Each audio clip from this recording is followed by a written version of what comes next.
أبز حلفة معلتات أب كارتوم زفلمت انبل مبل 23 عامت ناصنت إرترا أب سودان أب استفلاليا كتماتات بوعوع منفس يقصل كمزلو لأخات مينستر زينا كابتي بوتا حبيرام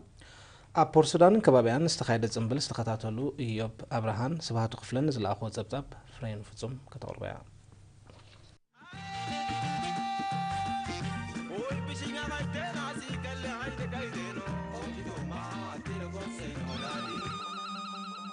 ኤርትራን ተማጦ ፖር ሱዳንን ከባቢያን ጽምብል መበል 23 ዓመት ናጽነት ሃገሮም ንርዝነትን ትርጉምን ናይ ታዕለትን ዝተኸፍለላ ዋጋን ብዘንጸባርቕ መሰናዶታት ብውዕውዕ መንፈስ ከም ዘብዓሉ ልኡኻት ሚኒስትር ዜና ካብቲ ቦታ ሓቢሮም ኣብቲ ብልዑል ሱታፌ መንእስያት ብ28 29 ጉንበት ዝተኻየደ ስነ ስርዓት ላዕለዎ ሰበስልጣን ዞባ ብምስታፍ ነቲ በዓል ዝግባእ ክብሪ ክህብዎን ከለው ኣብ ጎኒ ህዝቢ ኤርትራ ደው ከም ዝብሉ ረጋጊጦም ፈጻሚ ጉዳያት ኤምባሲ ኤርትራ ብሱዳን አቶ ኢብራሂም ኢድሪስ اسمعوا قال بعلنا تنت فرمريرنا ويحن قالسن كبر واغان كم زخنه بمغلات ولودتا زحبونو لا بلصق تهاجرنا منا ترزين حلافነት ዘሰክሙን كم زخنه سميرلو ሚኒስተር ፋይናንስን ምክትል አማሓዳር ዞባ ቀይሕ ባሕሪ ሱዳንን አሰይ ሰላሕ ሰራል ኻትም ኣብዘ ስምዖ ምሕዝነታው ቃል ድማ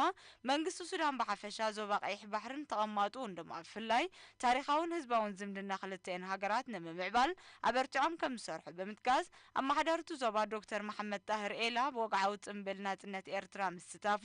ከመሆን መራሕቲ ክልተን ሃገራት ዝገብርዎ ቀጻሊ መብጽጻሕ መርአዩ ምዃኑ ገሊጾም አቦ ወንበር ማሕበረኩም ኤርትራውያን ዞባ ቀይሕ ባሕሪ ሱዳን አቶ አንደ ማርያም ገብረ ሚካኤል ካ ናይሎም ዓመት ጽምብል ናጽነት ህዝብን መንግስትን ኤርትራ ዘበገስዎ ማሕበራዊ ፍትሕን መንጋስን ቁጠባዊ ሓርነት ንምጉነጻፍን ዝዓለመ ልምዓታዊ መደባት ንምዕንቃዝ ዘንቀደ ዘይሕጋውን ዘይፍትሐውን እገዳታት በሓድነትን ሓያል መኸተን ህዝቢ ኤርትራ ዕርቃኑ ብዝወፀሉ እዋን ምብዓሉ ፍሉይ ትርጉም ከም ዘለዎ ብምምልካት ማሕበረኩሞም ውዳቢውን ዝምድናታቱን ንምዕያል ጻዕርታቱ ከም ዘደንፍዕ አረጋጊጦም እቲ ጽምብል ካብ ኤርትራ ዝኸደት ጉጅለ ባህሊ ሪም ብዘቕረበቶ መደባት ማዕሪጉዎም ዝነበረ እቲ ዝበጽሐና ሓበሬታ አመልኪቶም እዚ ከምዚ ኢሉ እንከሎ ኣብ ካርቱምን ፖር ሱዳንን ዝፈለመ ጽምብል መበል 23 ዓመት ናጽነት ኣብ ገዳርፍን ከሰላኑን ክቕጥል ምዃኑ ተፈሊጡሎም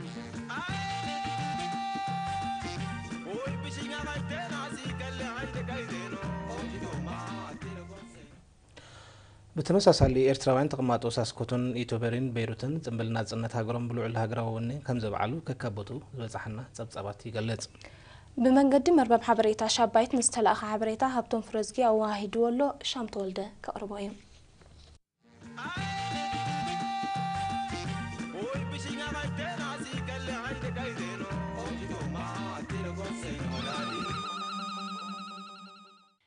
إرتراوين تقماتو ساسكاتون كندا يوتوبري شودن كمون بيروت ليبانوس صنبل مبل 23 عامت ناصنت بلعل هاجراوني باستفلالي مسنادوتات كم صنبلو ككابوتو زبصحنا صبصبات املكيتوم ኤርትራውያን ተቀማጦ ሳስካቱን አብዘካይዶ ንመነቶም ባህሎም ዘንጸባርቕ ስነ ስርዓት አንጻር ኤርትራ ዝቀነዐ ማዕበል ተጻብኦታት በሐያል መኸተ ህዝቢ አብዝፈሸለሉ እዋን ይጽምብሎ ምህላውን ፉሊ ስምዒት ከም ዝፈጥረሎም በመግላጽ ውዳብኦምን ጥምረቶምን በመሕያል ሃገራው ዕማምን ምድራዕ ከም ዝሰርሑ አረጋጊጾም በዘይ ካዚ ነበርቲ ከተማታት ካልጋሪ ቫንኩቨር ኤድመንተንን ኪችነርን ካናዳ በቦገኖም አብዘካይዶ ጽምብላት ናጽነት ንምዕቃብን ሐቀኛ ምስሊ ኤርትራ ኣብ ዝተፈላልየ መድረኻት ንምጽምባልን ብዝለዓለ ውዳበን ወንን ከም ዝሰርሑ ገሊጾም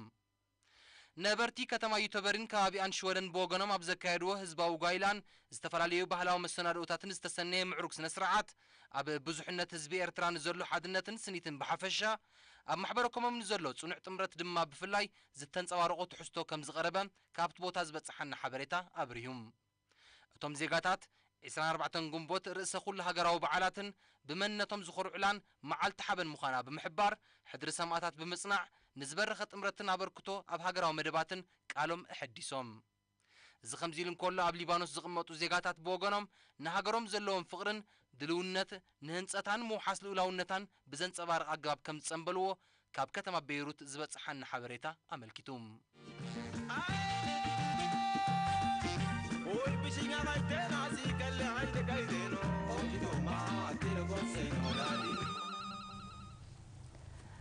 ኮሚሽን ሓበሬታን ተሓታትነትን ጥዕናን ኣደን ህጻናትን ኤርትራ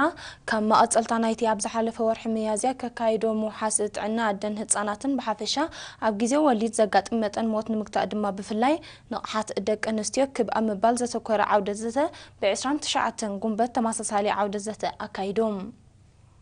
ኣብቲ መሻርክቲ ኣካላት ተሳተፉ ዓውደ ዘተ ኣብ ምቁጻር ውጽኢት መስርሕ ምጽራይ ኩነታት ጥዕና ውጥን ስድራ ቤትን ተርኡ ኣብ ህንጸት ጥዑይ ስድራ ቤትን ምሕያል ሃገራዊ መደባት ጥዕና ምስፋሕ ትካላት ጥዕናን ምዕባይ ዓሞያውያንን ከምኡን ምሕያል ኣብ ግዜ ወሊድን ድሕሪ ወሊድን ዘሎ ክንክንን ኣብ ዝብሉ ዛዕባታት ብሰፊሑ ተዘትዮም ኣብ ሚኒስትር ጥዕና ዳይሬክተር ጥዕና ኮምን ስድራ ቤትን ዶክተር ብርሃነ ሃይለን የሪና ዝሃቦት ሓበሬታ እቲ መደብ መጠን ሞት ኣደን ህጻናትን ኣብ ግዜ ወሊድ ንምንካይ ኣገራዊ መልክዕ ሒዙ ዝተበገሰ ምዃኑ ጠቂሳ መሰረት ውድብ ጥዕና ዓለም ኣብ ዓመት 2015 ክብጻሕ ዘቐመጡ ዕያር ኤርትራ ነቲ ዕማም ኣብ 2010 ኣብ ታሕተ ደረጃ ከተውርዶ ብምኽኣላ ብደረጃ ኣህጉር ኣፍሪቃ ኣብነት ኮይና ከም ዘላ ገሊጻ እቲ በጽሕና ዘለና ደረጃ ናብ ዝቕጽል ዕላማ ክወስደና እምበር ከዛኒና የብሉን ዝበለት ዶክተር ብርሃና ውጥን ስድራ ቤት ኣብ ምጉዳል ሞት ኣደን ህጻናትን ሓጋዝ ሜላ ብምዃኑ ሕብረተሰብ ብሓፈሻ ኣዲታት ድማ ብፍላይ ነዚ ተረዲእን ጥዑይ ስድራ ቤት ንምህናጽ ኣረሓይቐን ክወልዳ ኣተሓሳሲባ ኣብ መወዳእታ ዶክተር ብርሃና ዝተረፈ መደባት ስራሕ ብልዑል ወኒ ንምስልሳል ምስ ውድብ ጥዕና ዓለምን ካልኦት መሻርክቲ ትካላትን ብምትሕብባር ኣበርቲዖም ከም ዝሰርሑ ብምርግጋጽ ሕብረተሰብ ኣብ ዝወሃብ ጎስጓሳዊ ኣስተምህሮታት ብንቕሓት ክዋሳእ ተላብያም ሃገራዊ ማሕበር ደቂ ኣንስትዮ ኤርትራ ጨንፈር ዞባ ማእከል ቁጠባዊ ዓቕምን ሞያዊ ብቕዓትን ደቂ ኣንስትዮን ምዕባይ ብርቲዑ ይሰርሕ ከም ዘሎ ናይ 10 ዓመታት ንጥፈታቱን ምግምጋም ብ28 ጉንበት ኣብ ዘካየዱ ኣኼባ ገሊጾም ሓላፊት ናይ ጨንፈር ወይዘሮ ተኸኣ ተስፋ ሚካኤል ኣብ ዘቕረበቶ ጸብጻብ ኣብ ዝሓለፈ 10 ዓመታት ኣብ ውዳብን ንቕሓትን ዘተኮረ ዓበይቲ መደባት ከም ተሰላሰለ ጠቂሳ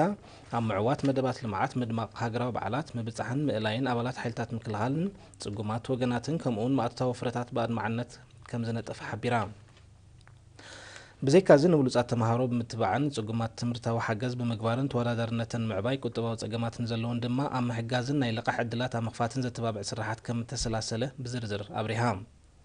ኣስዒባ ወይዘሮ ተኸኣ ዓቕሚ ኣባላት ኣብ ኩሉ መዳያት ምድንፋዕ ምስ መሻርክቲ ምትሕባር ኣብ ምግታእ ጉዳእቲ ልምድታትን ተመሓላለፍቲ ሕማማትን ብዝተኻየደ ጎስጓሳት ዘተባብዕ ለውጢ ይርአ ከም ዘሎ ኣነጺራ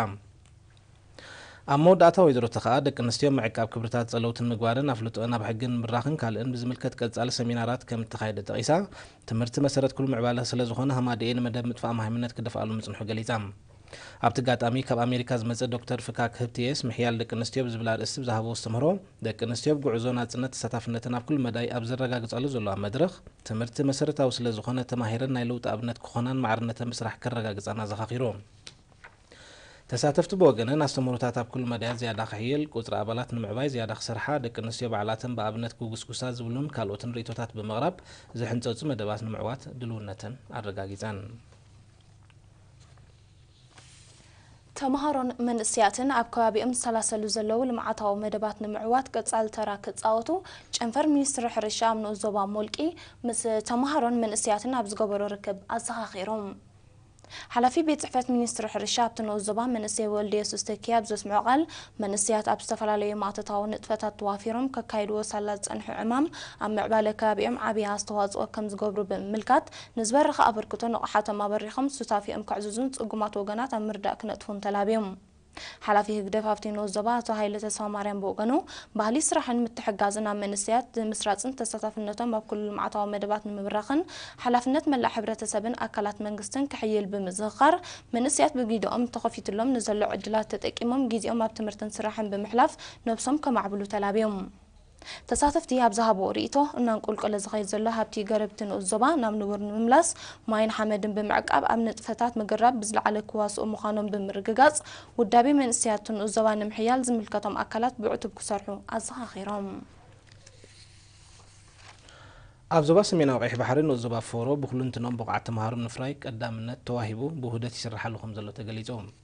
ሓላፍ ቤት ጽሕፈት ጨንፈር ሚኒስትሪ ትምህርቲ ኣብቲ ንዑስ ዞባ መምህር እስማኤል ዓሊ ንኤሪና ብዝሃቦ ሓበሬታ ጥቕምን ኣገዳስነትን ትምህርቲ ዝተገንዘበ ህዝቢ እቲ ንዑስ ዞባ ኣብ መስርሕ ምምሃር ምስትምሃርን ንኽፋት ሓደስቲ ኣብያተ ትምህርትን ምስራሕ ተወሳኺ ክፍልታትን ልዑል ተራ ይፃወት ከም ዘሎ ብሪሆም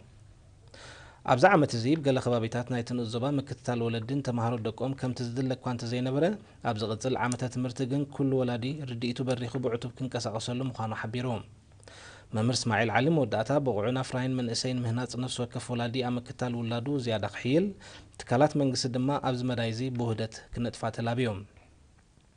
عم نوزو فرو شدش موال هزانات 4 كماوي موال هزانات 10 شمونت مباتا شوعة ماكلاين حنت كلاين درجة أبيات تمرت قبو نتفتاتن يسلاسل اللوام